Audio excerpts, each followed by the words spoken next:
అదే RTV app వార్తల్ని క్షణాల్లో చదివే అవకాశం ఉంటుంది. ఒక న్యూస్ పేపర్, ఒక టెలివిజన్ ఛానల్ మీ చేతుల్లో ఎప్పుడూ ఉంటాయి.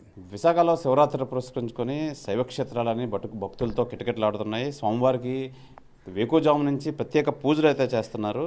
అయితే అసలు శివరాత్రి విశిష్టత ఏంటని చెప్పి మనతో పాటు ప్రధాన అర్చకులు ఉన్నారు.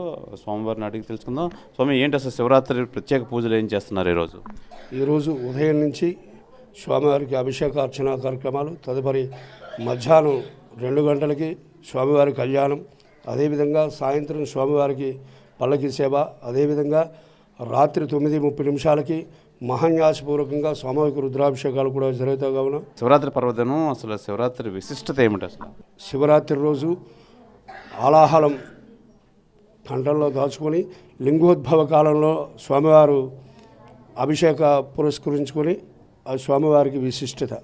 లింగోద్భవ కాలంలో స్వామివారికి జలాభిషేకం కానీ, రుద్రాభిషేకం కానీ, అన్నాభిషేకం కానీ, తరులాభిషేకం కానీ ఏవైనా చేస్తే స్వామివారు విశిష్టత అని చెప్పగలరు. ప్రధానంగా శివరాత్రి పురస్కరించుకొని ఈ అభిషేకాలు చేస్తారు. రాత్రి ఏంటి అభిషేకాలు ఏంటంటే చేస్తారు? మహాన్యాసపూర్వకంగా రుద్రాభిషేకం, తరులాభిషేకం, జలాభిషేకం చేస్తున్నాం. స్వామివారికి ప్రధానంగా రుద్రాభిషేకం అంటే మక్కువ. ఎందుకు రుద్రాభిషేకం చేస్తారు? ఏకాదశి రుద్రుడు కాబట్టి రుద్రాభిషేకం అంటే 11 కొబ్బరికాయలతో రుద్రాభిషేకం చేస్తాం. ఏకాదశి రుద్రుడు, అందుకు రుద్రాభిషేకం.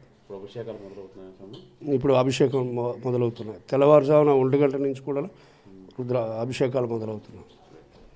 ఇది ప్రధానంగా విశాఖలో అయితే తెల్లవారు 1 గంట నుంచి అయితే స్వామివారికి రుద్రాభిషేకాలు, ప్రత్యేక పూజలు అయితే చేస్తున్నారు.